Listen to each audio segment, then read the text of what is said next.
दोस्तों आज बात करने वाले हैं जन्माष्टमी की। जन्माष्टमी कब की है और क्या है शुभ मुहूर्त और कब क्या होगा और क्यों मनाई जाती है जन्माष्टमी। तो दोस्तों इस साल 2025 में कृष्ण जन्माष्टमी का जो पर्व है वो 16 अगस्त दिन शनिवार को मनाया जाएगा। अष्टमी तिथि का आरंभ दोस्तों 15 अगस्त रात्रि 11:50 से होगा और अष्टमी तिथि का समापन की बात करें तो 16 अगस्त को रात्रि 9:35 तक हो जाएगा। दही हांडी दोस्तों 16 अगस्त दिन शनिवार को ही फोड़ी जाएगी।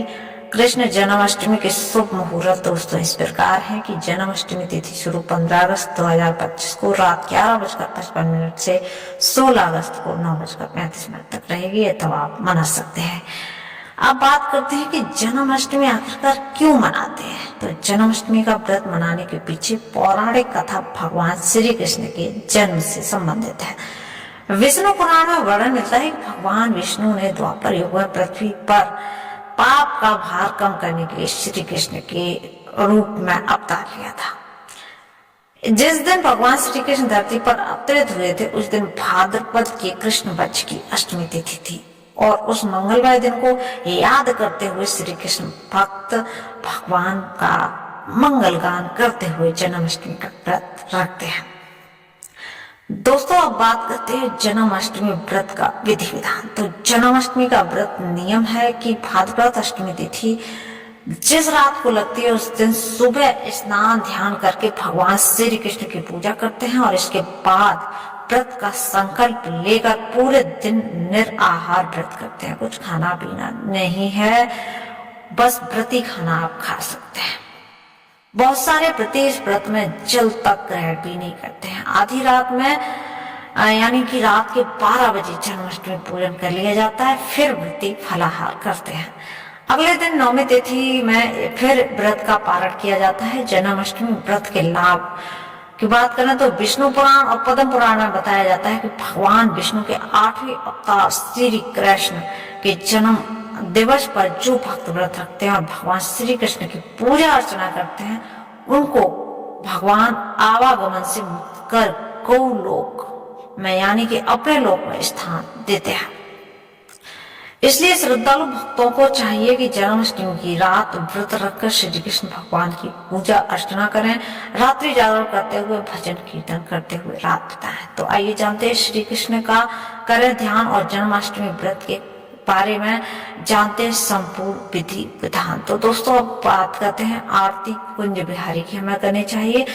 आरती आपको दिख रही होगी स्क्रीन पे, आरती कुंज बिहारी की श्री गिरधर कृष्ण मुरारी की। तो आप आरती कर लीजिए और अब बात करते हैं कि जन्माष्टमी की अगर आप कामनाएं देते हैं तो कैसे कैसे दे सकते हैं। आपको और आपके परिवार को जन्माष्टमी की ढेरों शुभकामनाएं। भगवान श्री कृष्ण की कृपा से आपका जीवन सदा खुशहाल और मंगलमय रहे। आप ये भी लिख सकते हैं जन्माष्टमी के इस पावन अवसर पर भगवान श्री कृष्ण आपकी सारी मनोकामनाएं पूरी करें और आपके जीवन को आनंद और समृद्धि से भर दें। तो दोस्तों ऐसे कुछ आप कर सकते हैं, लोगों को दे सकते हैं बधाइयां।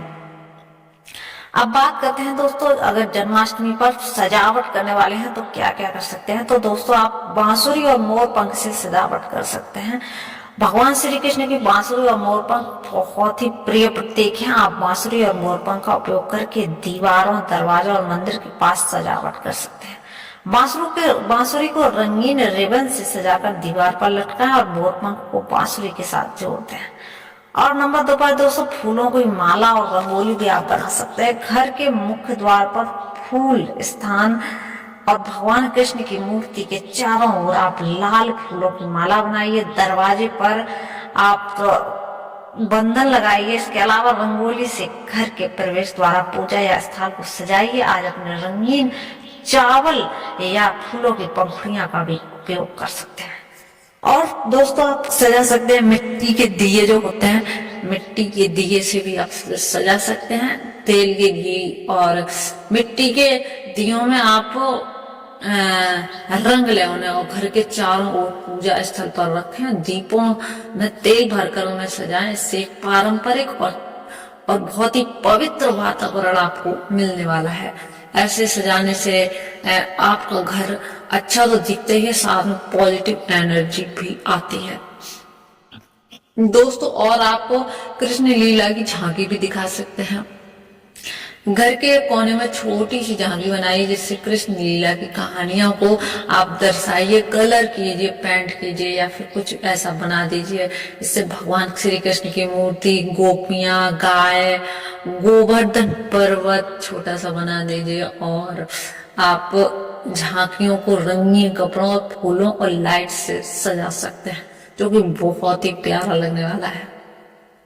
और फिर आप पेपर से भी सजा सकते हैं। अगर आपके पास कुछ नहीं है तो पेपर के जो क्राफ्ट होते हैं, बच्चों के साथ मिलकर पेपर से भगवान कृष्ण गाय, बांसुरी और मोरपंख जैसी आकृतियां बना सकते हैं और इनको घर में अलग अलग स्थानों पर सजाएं। यह सजावट बच्चों के लिए मजेदार होती है और पूरे घर को एक नया लुक देती है। साथ ही बच्चे भी कुछ क्रिएटिविटी करने के लिए तैयार हो जाते हैं। और लाइटिंग की बात करें तो घर के दरवाजे के लिए रंगीन लाइट्स का उपयोग करें और आप दीवारों पर लाइटिंग्स, स्ट्रिंग्स लगा सकते हो। छोटे छोटे बच्चों को भगवान कृष्ण की मूर्ति के चारों ओर सजावट कर सकते हैं।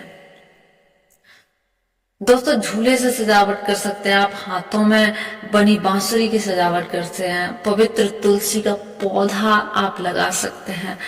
और दोस्तों अगर जन्माष्टमी के बारे में कुछ लोगों ने जो सवाल पूछे उनके बारे में भी देख लेते हैं। जन्माष्टमी का महत्व क्या है, किसी ने पूछा है। तो जन्माष्टमी जो है वो भगवान श्री कृष्ण का जन्म का उत्सव है। यह दिन भक्तों के लिए बहुत महत्वपूर्ण है क्योंकि इसे भगवान विष्णु के 8वें अवतार श्री कृष्ण को जन्मदिन के रूप में मनाया जाता है।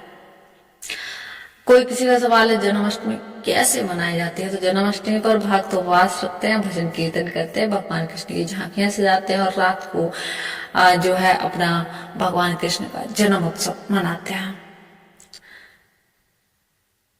और किसी ने पूछा है जन्माष्टमी पर क्या कुछ खास व्यंजन बनाए जाते हैं। तो जन्माष्टमी पर विभिन्न प्रकार के व्यंजन बनाए जाते हैं जैसे माखन, मिश्री और पंजीरी, फलाहार के व्यंजन आदि भगवान कृष्ण को अर्पित किए जाते हैं। दही हांडी का क्या महत्व है, किसी का सवाल है। तो दही हांडी का आयोजन जो है वो श्री कृष्ण के बाल स्वरूप माखन चोर को याद करते हुए किया जाता है। इसमें एक ऊंचाई पर मटकी बांधी जाती है जिसे युवा समूह मिलकर तोड़ने का प्रयास करते हैं।